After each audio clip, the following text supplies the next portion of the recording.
예배 해설 시리즈 첫 번째 시간에는 천지 창조의 목적에 대해서 함께 살펴보았습니다.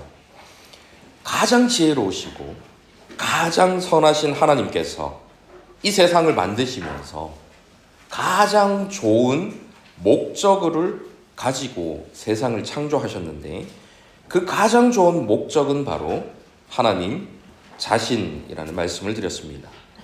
우리는 예배를 통해서 그 하나님의 영광을 바라보고 하나님이 어떤 분이신지를 알 수가 있지요.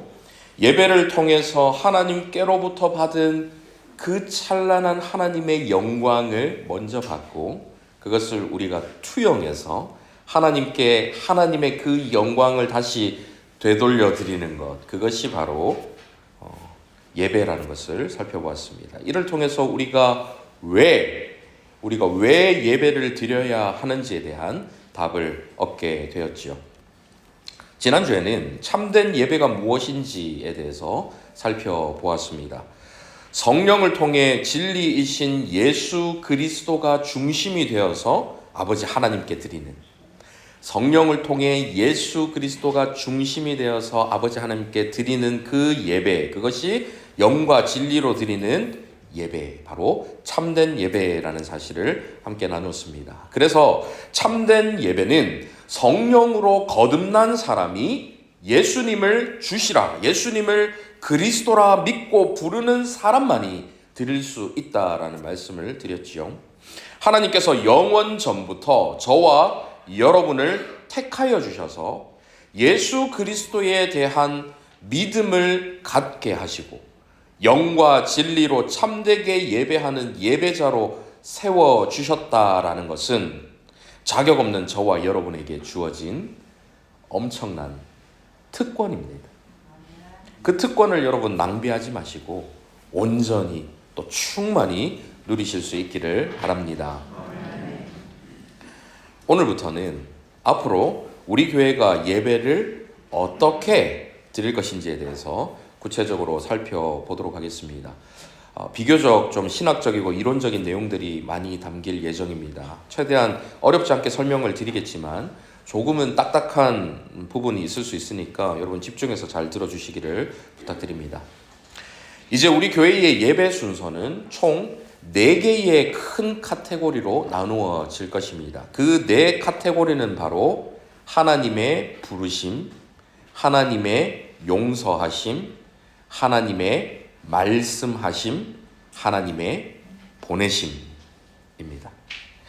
오늘 설교 제목이 하나님의 부르심이니까 앞으로 주일 설교가 어떻게 전개될지 여러분 아시겠지요. 하나님의 부르심, 하나님의 용서하심, 하나님의 말씀하심, 하나님의 보내심. 각 카테고리의 명칭에서 엿볼 수 있듯이 예배는 하나님으로부터 출발해서 하나님으로 맺어집니다. 하나님의 부르심으로 출발을 해서 하나님의 보내심으로 끝나는 것이지요. 이는 만물이 주에게서 나오고 주로 말미암고 주에게로 돌아가기 때문입니다. 그래서 오직 그에게 영광이 세세에 있는 것이지요. 모든 종교에는 종교의식이 있습니다. 그 종교의식들은 모두 다양한 방식으로 자신들이 믿는 신을 예배합니다. 교회에서만 예배가 이루어지는 것이 아닙니다. 어느 종교든 자기 신을 예배하는 예배의식이 있습니다. 자신들의 신을 땅으로 소환해서 이 땅으로 끌어내려서 불러내어서 그 신을 만나고자 몸부림치며 어떻게 해서든 신에게 잘 보이려고 다양한 방식들로 인간 스스로가 그 종교의식을 기획합니다. 하지만 기독교의 예배는 인간이 기획하고 만들어낸 것이 아닙니다. 자기 백성을 만나주시기 위해서 하나님께서 친히 만드시고 하나님께서 친히 내려주신 것이지요. 예배가 하나님으로부터 출발할 수밖에 없는 이유는 예배라는 것이 구원받은 자들이 그 구원을 기뻐하고 즐거워하며 그 구원을 베푸신 하나님께 올려드리는 영광과 찬송이기 때문입니다. 이처럼 기독교의 예배는 구원에 기초합니다.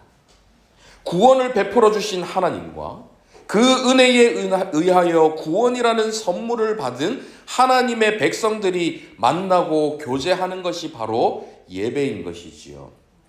이 구원은 우리에게서 난 것이 아닙니다. 우리는 구원을 이끌어낼 수 있는 아무런 힘이나 자격이 없습니다.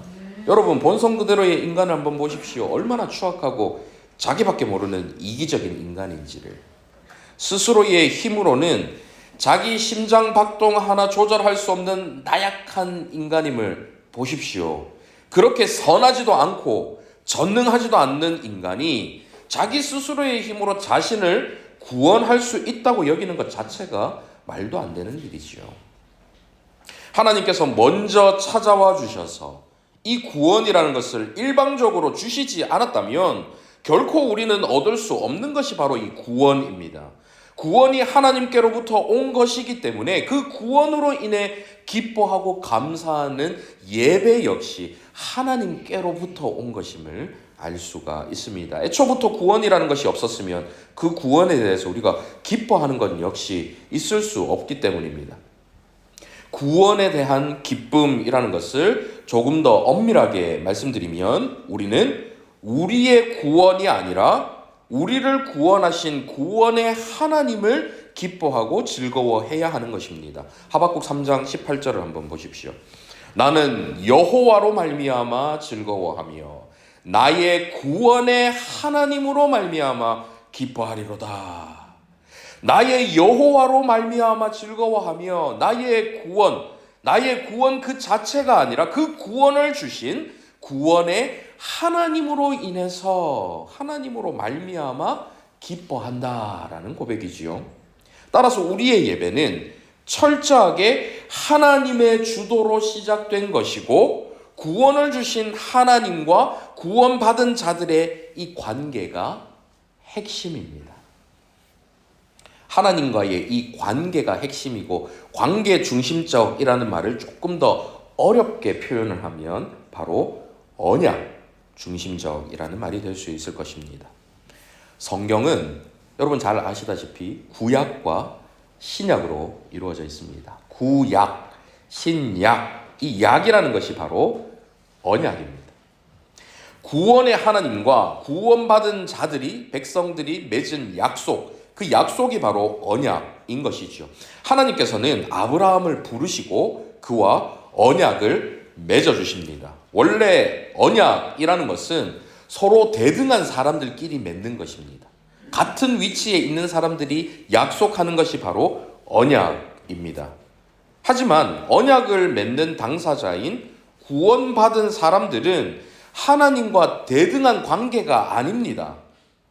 피조물인 사람들 편에서 창조주이신 이 하나님께 먼저 언약을 제안할 수가 없습니다. 대등한 관계가 아니기 때문이죠. 그렇기 때문에 하나님께서는 아브라함과 언약을 맺으시면서 이것이 내 언약이다라고 말씀하셨습니다. 창세기 17장 1절 이하를 한번 보십시오. 아브라함이 99세 때에 여호와께서 아브라함에게 나타나서 그에게 이르시되 나는 전능한 하나님이라. 너는 내 앞에서 행하여 완전하라. 내가 내 언약을 나와 너 사이에 두어 너를 크게 번성하게 하리라 하시니 하나님께서 아브라함을 먼저 찾아와 주셔서 먼저 말씀해 주시고 이 언약을 먼저 맺어주시는 것이죠. 아브라함이 엎드렸더니 하나님이 또 그에게 말씀하여 이르시되 보라 내 언약이 너와 함께 있으니 너는 여러 민족의 아버지가 될지라. 이제 후로는 내 이름을 아브라함이라 하지 아니하고 아브라함이라 하리니 이는 내가 너를 여러 민족의 아버지가 되게 함이니라. 내가 너로 심히 번성하게 하리니 내가 내게서 민족들이 나게 하며 왕들이 내게로부터 나오리라. 내가 내 언약을 나와 너 및 내 대대 후손 사이에 세워서 영원한 언약을 삼고 너와 내 후손의 하나님이 되리라. 관계가 없었던 관계에서 이제 새로운 관계를 맺어가는 것이죠. 너와 내 후손 사이에 하나님이 되어주겠다. 너희들은 나의 백성이 될 것이다. 내가 너와 내 후손에게 내가 거류하는 이 땅 곧 가나안 온 땅을 주어 영원한 기업이 되게 하고 나는 그들의 하나님이 되리라. 하나님께서 아브라함을 찾아가셨습니다. 그리고 일방적으로 언약을 맺어주십니다. 너와 내 후손의 하나님이 되리라. 이로써 아브라함과 그의 후손은 하나님의 언약 백성이 된 것이지요. 이 언약을 통해서 하나님과의 관계가, 특별한 그 관계가 시작된 것입니다. 아브라함은 하나님과 대등하지 않은 당사자였지만 이 일방적인 약속으로 인해서 약속하시는 하나님과 대등한 언약 당사자로 승격되었습니다. 이것이 바로 은혜입니다. 전능하신 창조주 하나님과 피조물이라는 도저히 함께 할 수 없는 이 관계의 사람이 하나님께로 끌어올려져서 대등한 관계가 되어서 서로 언약을 맺게 된 것. 그래서 이 언약 자체가 은혜인 것이지요. 이 은혜의 기초에서 언약의 쌍방은 서로 만나고 교제하면서 사귐을 갖습니다. 이 만남과 사귐, 즉 서로 간의 인격적인 이 관계가 바로 언약의 목적이고, 그 달콤한 상호 간의 교제가 바로 예배인 것입니다. 예배는 이와 같이 언약 중심적입니다. 이를 쉬운 말로 풀면 아까 말씀드렸듯이 바로 관계 중심적, 관계가 핵심이라는 말씀이지요. 하나님은 우리의 하나님이 되시려고 한낱 피조물에 불과한 우리와 친히 언약을 맺어 주셨습니다.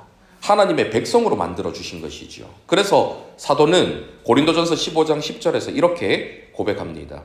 그러나 내가 나 된 것은 하나님의 은혜로 된 것이니 내게 주신 그의 은혜가 헛되지 아니하여 내가 모든 사도보다 더 많이 수고하였으나 내가 한 것이 아니요 오직 나와 함께 하신 하나님의 은혜로다. 나의 나 된 것은 다 하나님 은혜라. 이 고백은 바로 자격 없는 우리를 하나님께로 끌어올려서, 자격 없는 우리를 하나님께로 끌어올려 주셔서 언약을 맺어 주신 하나님의 그 주도권을 뜻하는 것입니다. 이렇게 하나님께서 우리와 관계를 맺기 위해서 언약을 맺어 주시고, 이 언약을 신실하게 지키시기 위해서 그 언약의 중보자이신 아들 예수 그리스도를 이 땅에 보내주셨습니다. 예수님은 하나님께서 우리에게 오시는 길이시자 우리가 하나님께로 나아갈 수 있는 유일한 길입니다. 내가 곧 길이요 진리요 생명이니 나로 말미암지 않고는 아버지께로 올 자가 없느니라. 예수 그리스도를 통하지 않고는 하나님 아버지께로 나아갈 수 있는 사람이 없습니다. 예수님께서 친히 말씀하셨죠. 디모데전서 2장 5절을 또 보십시오. 하나님은 한 분이시요 또 하나님과 사람 사이에 중보자도 한 분이시니 곧 사람이신 그리스도 예수라. 예수 그리스도는 하나님과 사람 사이를 연결시키는 통로인 동시에 중보자이십니다. 이것이 지난주에 말씀드린 것처럼 영과 진리로 드리는 참된 예배가 곧 성령으로 거듭나 예수를 그리스도라고 부르는 자들이 예수 그리스도를 중심으로 드리는 예배인 이유인 것이지요. 우리는 예수를 주시라, 예수를 그리스도라 부르면서 믿음으로 그리스도와 연합하게 됩니다. 교회된 우리가 교회의 머리이신 그리스도에게 붙어서 한 몸이 되는 것입니다. 그래서 교회된 저와 여러분이 교회의 머리이신 예수 그리스도의 몸이 되어서 각 지체가 되어서 그리스도와 함께 한 몸을 이루어 그리스도와 함께 하나님 앞으로 나아가는 것이 바로 예배입니다. 예배는 교회, 즉 주님의 몸 전체가 이루어내는 아름다운 하모니, 환상적인 조화이지요. 따라서 예배에 참여하는 그 누구도 그저 구경꾼으로 앉아 있을 수 없는 것입니다. 머리이신 그리스도께서 주도적으로 이 예배를 인도하시면 그 인도를 따라서 몸의 각 지체인 저와 여러분 모두가 예배에 참여하여 함께 하나님을 직접 만나 뵙게 되고 그리스도 안에서 함께 그 하나님과 사랑을 나누게 되는 것입니다. 따라서 이 예배는 성경 읽기나 큐티나 골방에서의 기도와 같은 사적인 경건 활동과는 구별되는 것이죠. 이 예배가 사적인 경건 활동과 같을 수는 없습니다. 하나님의 백성들이 그리스도의 몸의 각 지체들이 함께 모여서 처음부터 끝까지 함께하는 공적인 활동, 이 공적인 활동이 바로 예배이기 때문입니다. 그래서 그 예배를 공예배라고 부릅니다. 공예배라는 말씀 많이 들어보셨죠? 이 공예배는 함께 드리는 예배입니다. 홀로 나아가는 예배가 아니라 언약의 백성들이 정해진 시간과 정해진 장소에서 다 같이 머리 대신 그리스도와 함께 몸된 우리가 다 같이 나아가는 예배인 것이죠. 교회는 안 나가. 가난한 성도들이 교회는 나가지 않고 하나님만 섬긴다. 하나님만 예배한다. 성경적인 방법은 아닙니다. 하나님께서는 분명 함께 한 몸을 이룬 우리가 함께 하나님께 나아가기를 바라셨지요. 언약에 속한 모든 성도들은 공예배를 드릴 의무가 있습니다. 마치 한 몸 안에서 한쪽 팔이 가는데 다른 쪽 팔이 따라가지 않을 수 없는 것과 같은 이치입니다. 교회의 머리 되신 그리스도의 몸을 함께 이룬 공동체라면 반드시 공예배에 함께 참여해서 함께 예배를 드려야 하는 것이죠. 이렇게 공예배는 하나님과 언약 백성이 만나는 공식적인 만남의 시간입니다.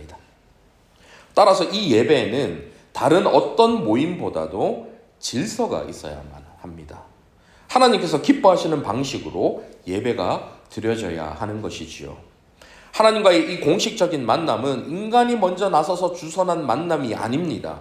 하나님께서 아브라함을 먼저 부르시고 하나님께서 그 아브라함에게 먼저 언약을 맺어주신 것처럼 또한 구원이라는 것이 하나님께로부터 먼저 나서 하나님께로부터 주어진 선물인 것처럼 하나님과의 공식적인 만남인 이 예배의 자리로 저와 여러분을 먼저 불러주신 분은 바로 하나님이십니다.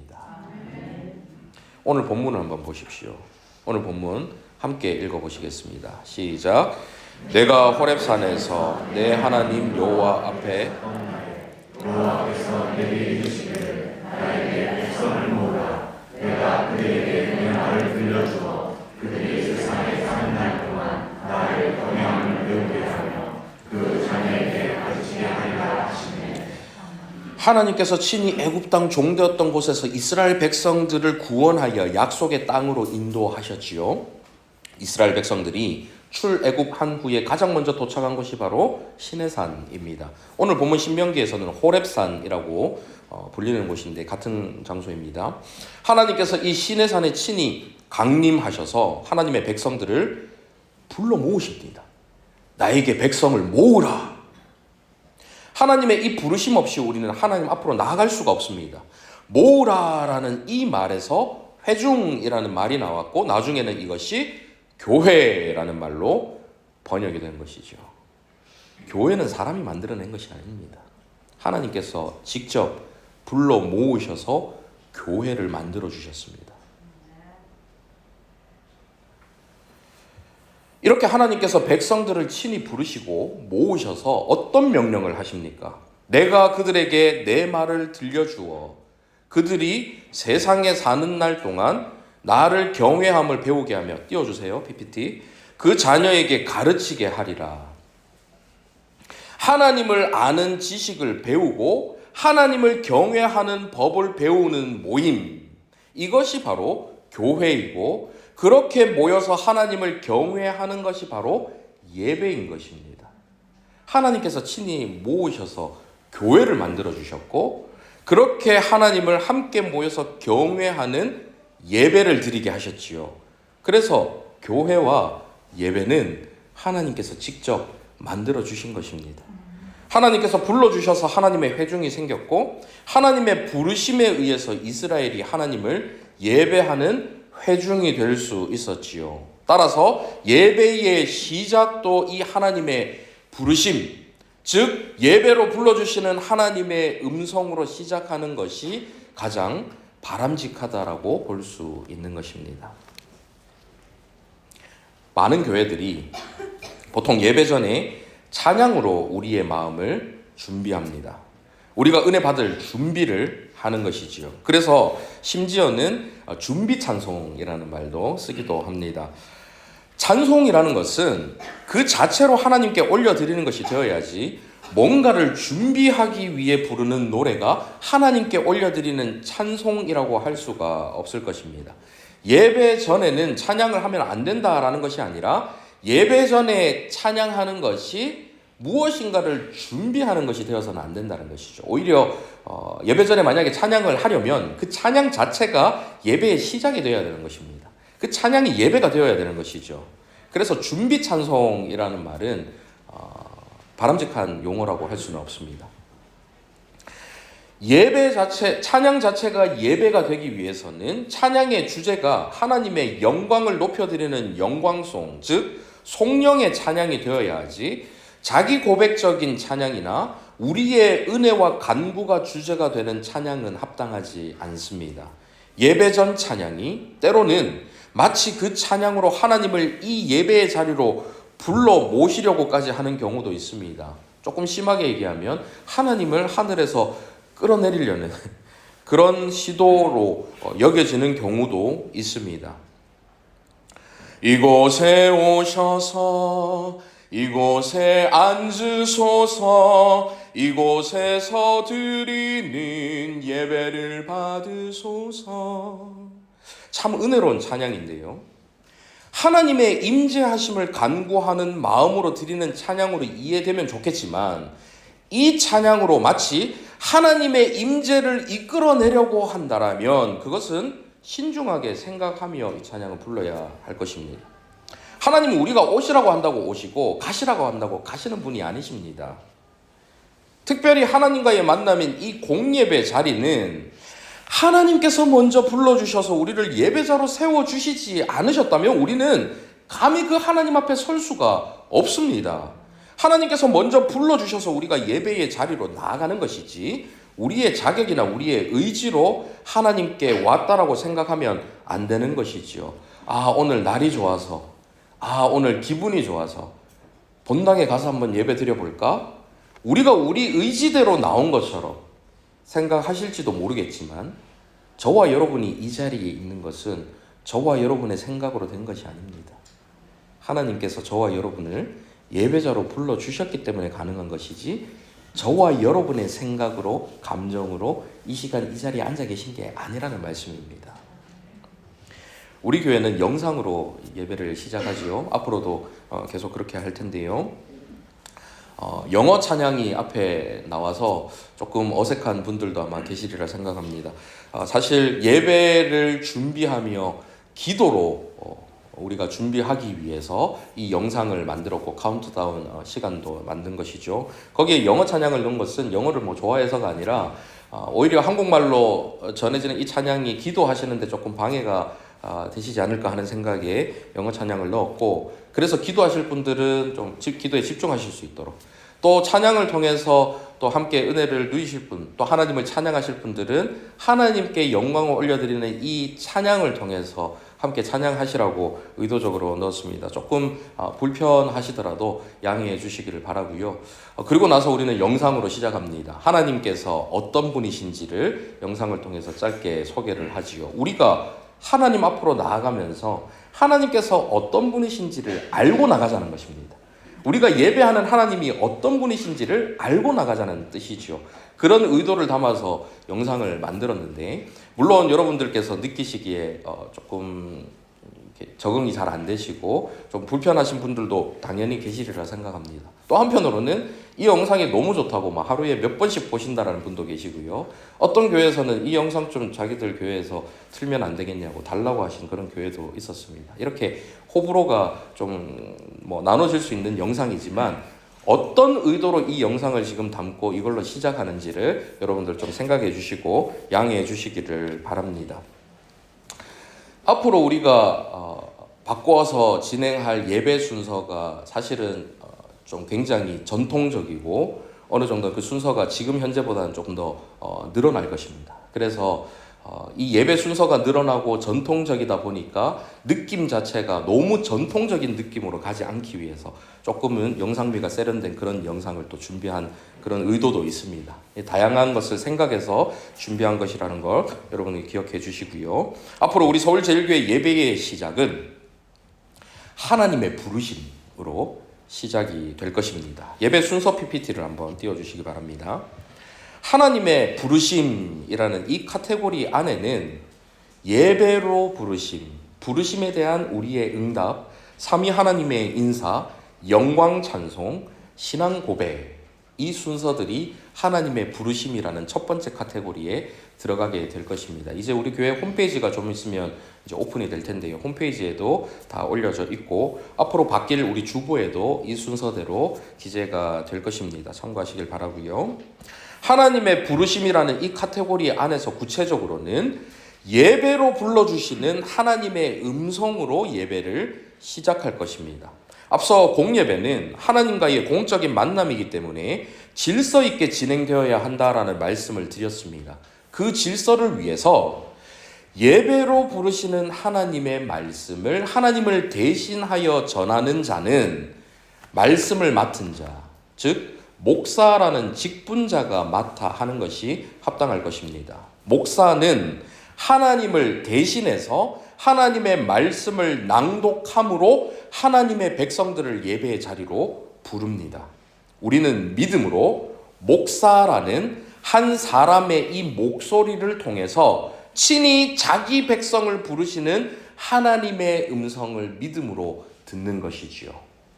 김송 목사의 목소리를 들으시는 것이 아니라 그 목소리를 통해서 전하시는 하나님의 음성을 믿음으로 들으시라는 말씀입니다. 이 얼마나 감격스러운 순간이 될 수 있겠습니까? 보통은 예배에서 은혜를 받았다 하면 사람을 울리기도 하고 웃기도 하는 막 설교를 통해서 여러분 은혜를 받았다라는 말씀을 하시기도 하고 화려한 악기 연주와 찬양대의 아름다운 선율을 통해 은혜를 받았다라고 말씀하시기도 합니다. 사실 은혜 받았다라는 이 표현, 이렇게 표현을 하시지만 많은 경우 오늘 설교가 내 생각과 맞습니다. 제가 동의합니다. 오늘 찬양이 내 감정을 오르만져서 감동을 받았습니다. 너무 감동적이었어요. 이런 의미를 은혜 받았다라고 표현을 하지요. 하지만 그런 내 마음의 감동이 은혜가 아닙니다.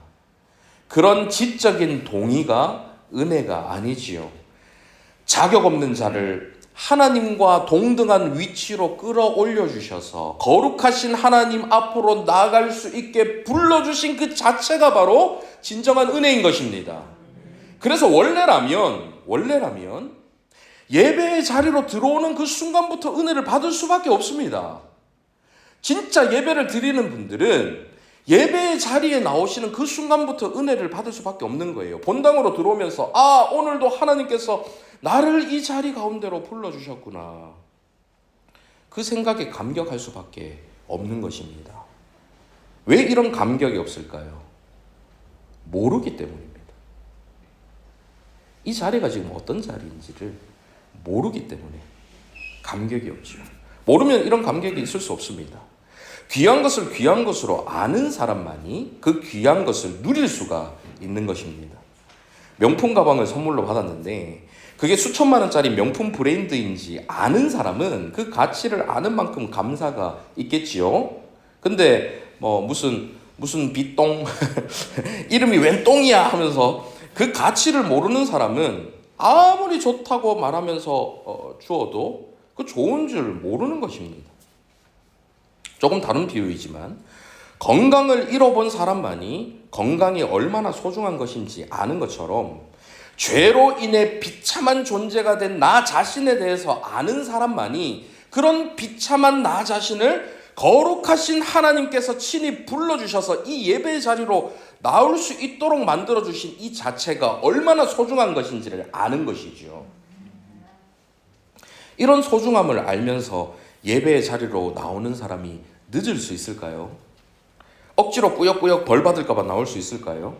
언제 끝나나 끝날 때만 기다리며 예배 시간을 인내로 참아내고 버텨내는 그런 태도를 보일 수 있을까요? 그럴 수 없는 것입니다. 보통 흔히 설교 시간만 놓치지 않으면 예배 잘 드렸다라고, 내가 오늘 예배 드렸다라고 생각하는 경우가 있습니다. 여러분, 설교가 예배의 전부가 아닙니다. 설교 시간에 내가 참석했다고 여러분들께서 예배를 온전하게 드렸다라고 생각하시면 안 됩니다. 오히려 하나님의 부르심을 여러분들이 참여하셔야 됩니다. 예배 시간 가운데에 정말 중요한 시간은 설교 시간만이 아니라 하나님의 부르심부터입니다. 하나님께서 예배의 자리로 불러주셨다라는 그 사실부터가 시작인 것이죠. 그 자리에, 그 시간에 참석하셔야, 그 자리에 여러분들이 동참하셔야 진짜 예배에 참여하실 수 있게 되는 것입니다. 왜? 예배는 중간부터 시작될 수 없는 것이거든요. 하나님께서 불러주신 거, 그것 빼고 우리가 예배를 드릴 수가 없는 것이거든요. 하나님께서 우리를 이 자리에 불러주셨기 때문에 우리는 예배를 드릴 수 있기 때문에 하나님의 부르심, 예배로 불러주시는 하나님의 그 음성을 듣는 것부터 은혜가 시작이고 예배의 시작인 것입니다. 하나님의 말씀을 통해서 또 이런 설교를 통해서 하나님의 부르심이 어떤 개념인지 진정으로 깨닫고 나면 저와 여러분의 예배의 시작부터 달라질 수 있을 줄 믿습니다. 그렇게 이전과 다른 예배, 참된 예배를 드리는 것이 저와 여러분에게 가장 큰 복이라는 사실을 꼭 기억하실 수 있기를 바랍니다. 예배로 부르심에 합당한 성경 구절들이 여럿 있는데요. 그중 하나는 시편 95편입니다. 오라 우리가 여호와께 노래하며 우리의 구원의 반석을 향하여 즐거이 외치자.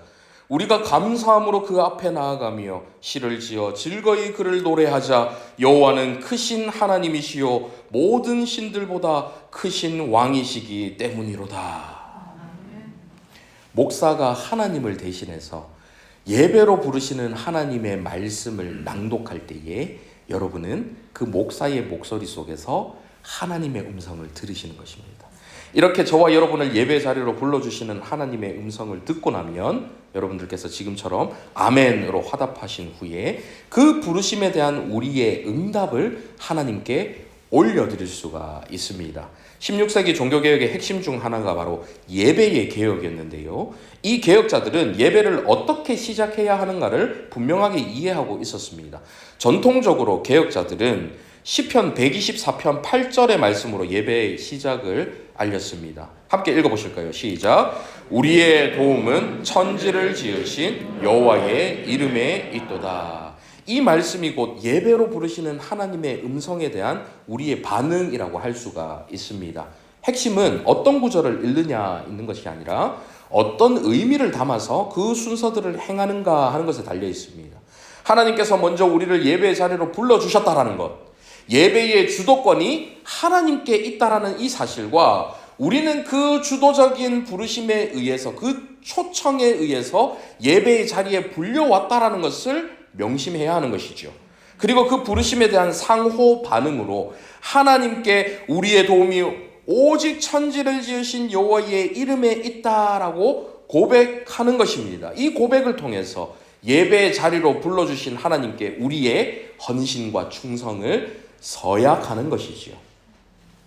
이렇게 예배로 부르심과 그 부르심에 대한 반응으로 우리가 충성을 맹세하고 나면 삼위 하나님께서는 언약 백성들에게 복을 선언하시며 자신을 내어주십니다.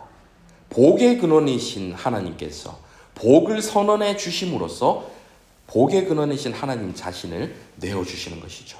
말하자면 인사를 건네시는 것입니다.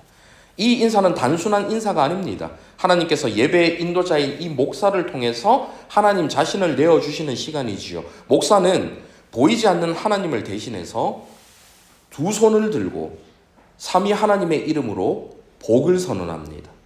하나님 우리 아버지와 주 예수 그리스도로부터 성령 안에서 은혜와 평강이 있기를 원하노라. 예배의 마지막 순서인 이 강복선언, 흔히 축도라고도 불리는 이 시간에 목사가 두 손을 드는 것과 같은 의미입니다.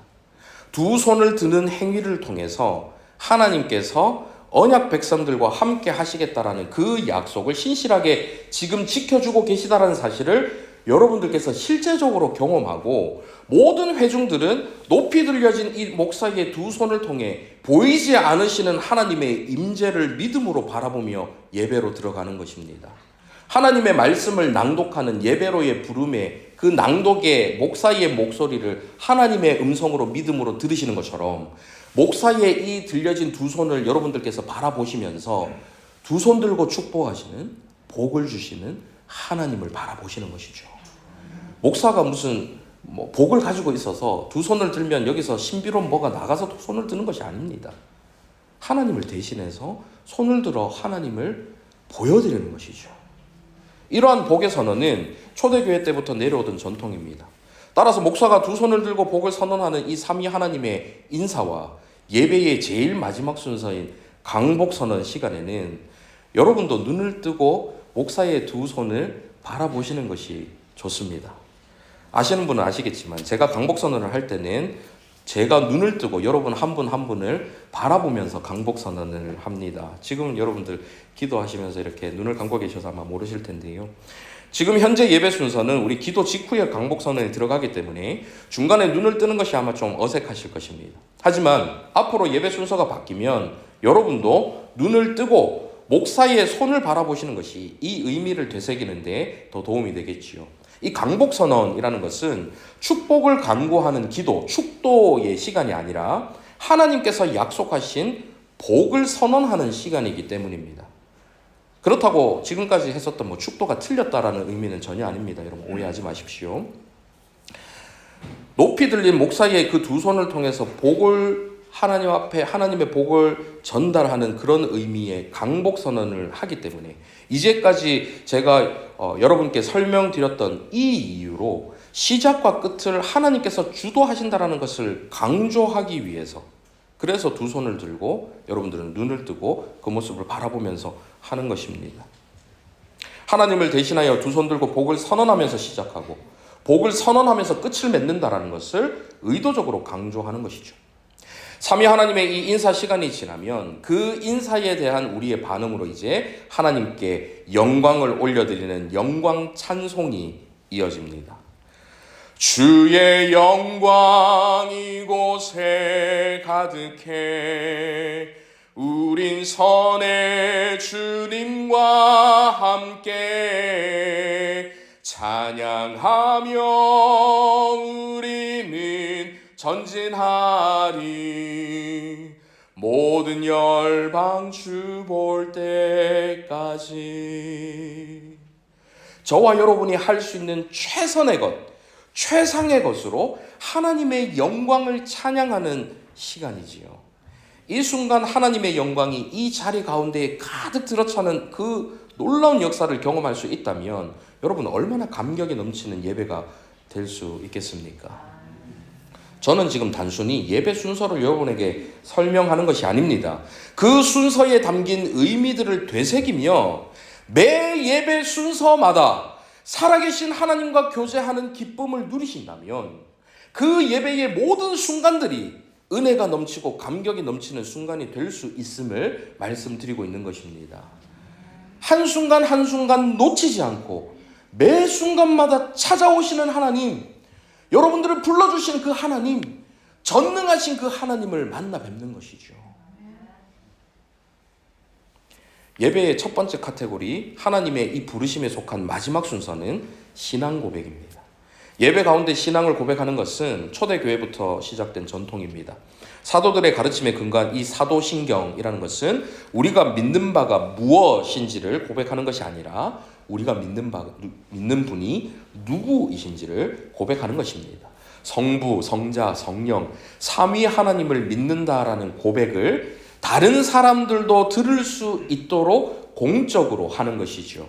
이러한 공적인 고백을 통해서 한 자리에 모여 있는 이 예배 공동체가 서로 같은 신앙을 공유하고 있는 신앙 공동체, 믿음의 공동체라는 사실을 입증할 수 있는 것입니다. 또한 우리 주님께서 친히 말씀하셨죠. 누가복음 12장 8절 9절. 내가 또한 너희에게 말하노니 누구든지 사람 앞에서 나를 시인하면 인자도 하나님의 사자들 앞에서 그를 시인할 것이요 사람 앞에서 나를 부인하는 자는 하나님의 사자들 앞에서 부인을 당하리라. 여기서 시인하다라는 말은 공개적으로 고백한다라는 뜻입니다. 사도 바울도 로마서 10장에서 이렇게 말하지요. 9절 이하 내가 만일 내 입으로 예수를 주로 시인하며 또 하나님께서 그를 죽은 자 가운데서 살리신 것을 내 마음에 믿으면 구원을 받으리라. 사람이 마음으로 믿어 의에 이르고 입으로 시인하여 구원에 이르느니라. 예배의 자리에 모여서 공개적으로 자신이 믿는 신앙을 고백한다라는 것, 그것은 이토록 중요한 의미가 담겨 있는 것입니다. 이제 말씀 맺겠습니다. 지금 하고 있는 이 예배 해설 시리즈가 끝이 날 즈음에 여러분에게 충분히 설명을 드린 후에 왜 변화가 필요한지 또 무엇 때문에 변화를 주는 것인지 여러분들이 이해하시고 아셔야 그 변화를 더 이렇게 수용하시기가 쉽지 않겠습니까? 그래서 여러분에게 충분히 설명을 드린 후에 바뀐 예배 순서로 예배를 드릴 것입니다. 아마 3월 첫 주 정도가 되지 않을까 싶은데요. 그렇게 순서가 바뀌면 매주 저는 이렇게 멘트를 하면서 예배를 시작할 것입니다. 저와 여러분이 이 예배의 자리에 있는 것은 우리의 의지나 자격으로 된 것이 아닙니다.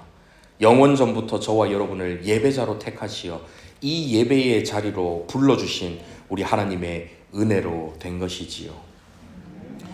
매주 이 멘트를 드릴 때마다 오늘 들으신 말씀을 떠올릴 수 있기를 바랍니다. 이렇게 멘트를 드리고 예배로 부르시는 하나님의 음성을 낭독해 드릴 때 우리를 불러주시는 하나님의 그 음성을 듣게 되는 것이죠. 여러분, 유명한 연예인이 여러분과 만나고 싶어서 여러분을 초청했다고 한번 생각해 보십시오. 세계 최고 부자 중에 하나인 빌 게이츠가 여러분에게 관심을 가지셔서 여러분을 그의 집으로 초청했다고 한번 생각해 보십시오. 그 마음이 어떻겠습니까? 한낱 인간이 그런 관심으로 여러분을 초청해도 그렇게 기뻐하고 감격스러워 할 텐데, 천지를 창조하시고 주관하시는 전능하신 하나님께서 저와 여러분을 예배의 자리로 초청해 주셨다라는 것, 불러주셨다라는 것, 그것도 아무런 조건도 자격도 갖추지 못한 저와 여러분, 사랑할 만한 아무런 모습도 매력도 없는 저와 여러분에게 관심을 가져주시고 사랑해 주시고 그렇게 애타게 찾으시고 만나고 싶으셔서 이곳 예배의 자리로 불러주셨다라는 것, 이 사실이 얼마나 큰 은혜인지 모릅니다. 앞으로 예배의 자리로 나오실 때마다 이 감격과 감사와 기쁨으로 나오실 수 있기를 바랍니다. 그렇게 복음의 감격으로 드리는 예배가 진정으로 살아있는 예배, 참된 예배가 될 수 있을 줄 믿습니다. 우리 서울제일교회 예배가 바로 그런 예배가 될 수 있기를 간절히 바랍니다. 아멘. 이제 말씀을 생각하시면서 함께 찬양하기를 원하는데요. 예배합니다. 함께 고백하시겠습니다.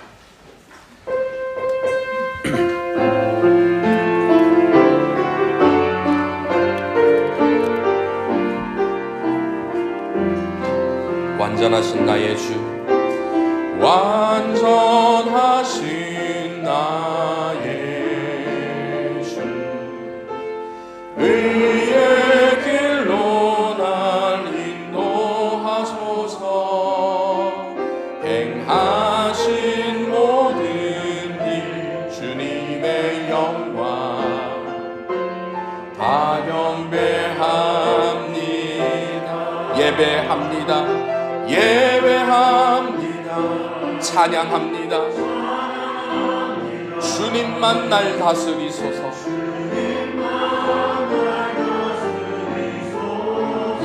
예배합니다. 찬양합니다. 주님 홀로 높임 받으소서. 예배합니다. 찬양합니다. 찬양합니다. 주님만 날 다스리소서. 예배합니다.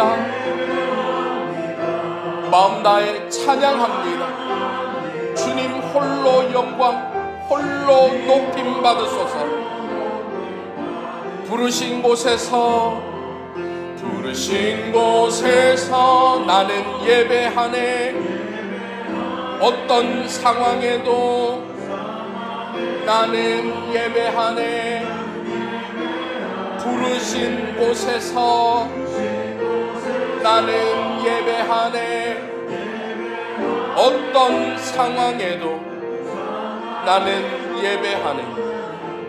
부르신 곳에서 부르신 자격 없는 자, 예배 자리로 불러주신 하나님의 그 은혜를 가지고 어떤 상황 속에서도 나는 하나님만을 예배하기를 원합니다. 부르신 이 자리, 부르신 곳에서 나는 예배하네. 어떤 상황에도 나는 예배하네. 이 시간 우리 함께 말씀을 생각하며 기도했으면 좋겠는데요. 기도하실 때 하나님, 저희를 예배의 자리로 불러주심에 감사드립니다. 그 크신 하나님의 은혜를 늘 기억하며 감사와 감격으로 예배 자리에 나올 수 있는 믿음을 더하여 주시옵소서. 그래서 이 시간 가운데 하나님의 영광을 바라보고 그 아름다우신 하나님과 교제를 나누는 참 기쁨을 누릴 수 있도록 인도하여 주시옵소서. 말씀을 생각하며 함께 기도하시겠습니다. 살아계신 아버지 하나님, 이 시간 말씀을 통하여 예배 자리로 불러주신 분 하나님이심을 저희들이 깨닫게 하심 감사합니다. 우리를 이곳 가운데 불러주신 하나님의 그 은혜를 늘 기억하며 감격 속에서 감사함으로 기쁨으로 하나님을 예배할 수 있는 저희 모두가 될 수 있도록 인도하여 주시옵소서. 하나님께서 불러주신 그 은혜를 기억하며 부르신 이곳에서 어떤 상황 속에서도 하나님만을 예배하는 저희 모두가 될 수 있도록 인도하여 주시옵소서. 그 기쁨, 그 감격을 우리 가운데 허락하여 주셔서 아버지 하나님을 높여드리며 하나님만을 영광 올려드리는 저희 모두가 될 수 있도록 인도하여 주시옵소서. 사랑하는 아버지 하나님, 사랑받을 만한 아무런 자격도 아름다움도 없는 비참한 가운데 있던 우리를 예수 그리스도를 통해 구원해 주시고 하나님의 백성으로 끌어올리셔 하나님과 관계를 맺는 언약을 주심에 감사드립니다. 그 구원의 기쁨, 복음의 감격으로 살아있는 예배, 참된 예배를 올려드리는 저희 모두가 될 수 있도록 인도하여 주시옵소서. 예배의 자리, 거룩하신 하나님과 만나는 그 놀라운 자리에 먼저 불러주신 하나님의 은혜를 늘 기억하며 감사함으로 예배하는 저희 모두가 될 수 있도록 인도하여 주시옵소서. 살아계신 예수 그리스도의 이름으로 기도하옵나이다. 아멘.